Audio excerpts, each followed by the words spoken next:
मैं सबसे पहले तो ये बिहार सरकार से और बिहार प्रशासन से ये आग्रह करता हूँ और ये मांग करता हूँ कि जितने वो डर के माहौल में कल सचिवालय थाना वो पहुंचे हैं रात को, जितना वो डरे हुए थे कि उनके ऊपर कोई बम फेंक देगा, उनके ऊपर घर में कोई चार आदमी घुस गया है, इसकी जांच अविलंब सचिवालय थाना वरीय पुलिस अधिकारी तुरंत करें और जांच कर कर सीसीटीवी फोटोज निकाल कर इसका सचता क्या है, क्या सच है, मीडिया के सामने में रखें और हम लोग उस आधार पर इनके ऊपर लीगल नोटिस के साथ कानूनी प्रक्रिया में जाने का काम करेंगे। इन्होंने जो कुकर्म किया है, जो जबरदस्ती हमारे घर में घुसने का प्रयास, जिस प्रकार हमको लॉरेंस बिश्नोई के ग्रुप से धमकी दिलवाया गया है और जिस तरीके से हमारे पूरे परिवार का चरित्र हनन प्रेस वार्ता करके किया जा रहा है, हम लोग अब कानूनी रूप से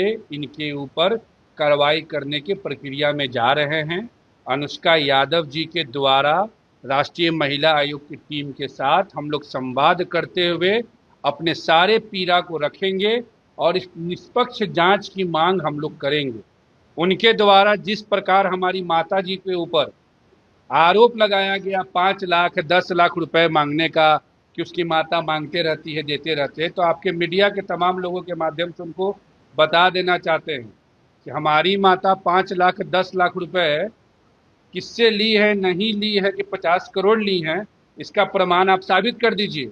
लेकिन आपकी माता जी ने, बिहार की प्रथम महिला मुख्यमंत्री श्रीमती राबड़ी देवी जी ने नौकरी के नाम पे लोगों से जमीन लिखवाया है। ये मामला न्यायालय में चल रहा है। आपके भाई से लेकर आपके बहन लोग सब लोग उसमें नेम्ड हैं। आपने बोला कि आप 10 लाख 20 लाख का मेरा खर्ची चलाते हैं, तो आप किस आधार पे मेरा खर्ची चलाते हैं, क्या आधार है, आप कौन है भाई, मेरे प्रमाण दीजिए। और मैंने सीबीआई के समक्ष भी इस मामले को मैंने रखा है और मैं सोमवार को मैं दिल्ली जाऊंगा, मंगलवार को मैं दिल्ली जाऊंगा और सीबीआई के समक्ष एक लेटर कानूनी प्रक्रिया से मैं डालूंगा कि 2025 बिहार विधानसभा का चुनाव का पूरा फंडिंग और जो हमारे ऊपर आरोप लगाया गया है कि मैं बख्तियारपुर में मैंने जमीन लिया है, नया गांव में जमीन लिया है, बिहटा में जमीन लिया है, इन सारे विषयों पे जांच हो कि आकाश यादव जी का परिवार तेज प्रताप यादव से कितना करोड़ लिया है और ये करोड़ों रुपए तेज प्रताप यादव जी के पास कहां से हल जोत कर आया है, कहां से खेती कर कर आया है। ये अब मीडिया के सामने में, प्रशासन के सामने में, कानून के सामने में रखे। मीडिया बहुत आसान चीज होता है किसी के छवि को खराब करने का। हमने किसी के गलतियों को माफ किया था, पाप और अपराध को मैंने कभी नहीं माफ किया है और इस बार जो उन्होंने किया है ये पाप है और अपराध है और इसकी सजा हमको न्यायालय पे भरोसा जरूर देगा। आपके कल कल को आपके घर वो चल जाएगा तो कहते कि ये तो हमारा अपना रिश्ता है, क्यों कोई रोक देगा हमें क्या? भैया आप जो हमसे सवाल कर रहे हैं, आप ही थे ना उस दिन जब ये प्रेस कॉन्फ्रेंस करके हमारे परिवार के बारे में जब निगेटिव बोले थे, तो इसी जगह पे ना वो आए थे, तो हमने आप लोग को बोला था कि भैया इसको मसाला मत बनाइए। आप थे, प्रकाश भैया थे रिपब्लिक भारत वाले, याद है ना? तो मैंने कहा था कि मसाला मत बनाइए, छोड़ दीजिए। तो मेरे घर ये आते थे, नहीं आते थे, मीडिया में बोलते, उसको तो इन्होंने कल कहा कि बात गई बीत गई। आप सोचिए कितना मनबरहू और कितना शौकिया लोग होगा कि किसी की बहू बेटी का इज्जत को सड़क पे नीलाम करके हनन करके कह रहा है कि बात गई, बात छोड़िए हम आपके घर जाते हैं। इतना आसानी से नहीं चलेगा। कानून है, न्यायालय है, हम लोगों ने सारे साक्ष्य को सारे तथ्यों के साथ न्यायालय के समक्ष बातों को रखा है, एविडेंस के साथ छेड़छाड़ हुआ है, प्रशासन को ये बात जानकारी हो चुकी है, सारा जांच चल रहा है, ड्राइवर से लेकर गार्ड तक, गाड़ी नंबर से लेकर एक एक चीज सब थाना के समक्ष और कानून के समक्ष है। आखिर ये बात कहाँ पे तक खत्म है? आपके तरफ से भी आरोप लगाया जा रहा है, फिर कल को वो आरोप लगा देगा, फिर इसका अंत कब?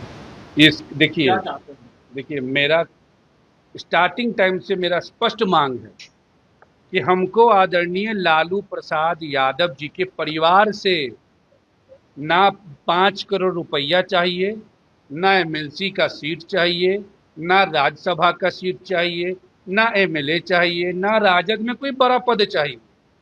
हमको उस परिवार से मुक्ति चाहिए। अगर हम लोगों के द्वारा एक बार भी 10 नंबर में घुसने का प्रयास, 26 नंबर में घुसने का प्रयास, 2 नंबर में घुसने का प्रयास या इनके बंगला में घुसने का प्रयास अगर किया गया है तो वो बता दीजिए हमको। और सीबीआई के पास जब ये जांच जाएगा, राष्ट्रीय महिला आयोग के पास जब ये बात पहुंचेगा तो हमारी बहन के द्वारा और हम लोगों के द्वारा श्री तेज प्रताप यादव जी, श्रीमती राबड़ी देवी जी, विशेष तौर पर इन लोगों के द्वारा, तेजस्वी यादव जी के द्वारा 26 अप्रैल 2024, 30 जनवरी 2023 को सरकारी बंगला पे जो भी चीजें हुआ है वो सारा चीजें अनुष्का यादव जी के द्वारा न्यायालय में रखने का अब हम लोग काम कर रहे हैं। मंगलवार को हम लोग दिल्ली जाएंगे, वहां पे हम लोग अपने पूरे चीजों को लीगल टीम से बातचीत कर कर अब इस मामले को हम लोग छोड़ने नहीं जा रहे हैं, क्योंकि बार बार हमारे परिवार पे उंगली उठाना ये हमारे लिए बर्दाश्त के बाहर है। हमारे पिता को उठवाया, रंगदारी 3 करोड़ का मंगवाया गया, हथियारबंद लोगों को भेजा गया, लॉरेंस बिश्नोई के ग्रुप से फोन करवाया गया, तरह तरह का अज्ञात लोगों को हम लोग के इर्द गिर्द भेज के हम लोग का रेकी करवाया गया। क्या इसका ये मतलब है कि हम बर्दाश्त करते रहेंगे? अब बर्दाश्त का समय खत्म हो गया, अब आर और पार होगा। और जितना ये कानूनी प्रक्रिया का वो आकर मीडिया में कह रहे हैं, तो न्यायालय में इस बात को भी हम रखेंगे कि इनके परिवार के द्वारा पूर्व में भी सचिवालय थाना में ये कंप्लेन दर्ज कराया गया था कि गेट नंबर 2 में आकाश यादव चिड़ियाखाना गेट नंबर 2 पे पिस्टल भिरा के 25 लाख ले गया, हथियार से भिरा के ले गया। तो बार बार कानून का दुरुपयोग करना भी कानूनी रूप से जुर्म है। ये इस बार हम लोग इनको बताने का काम करेंगे कि गरीब आदमी का सहारा न्यायालय और प्रशासन आज भी है। अनुष्का यादव का नाम इन्होंने नेम्ड डाला है पहली बार।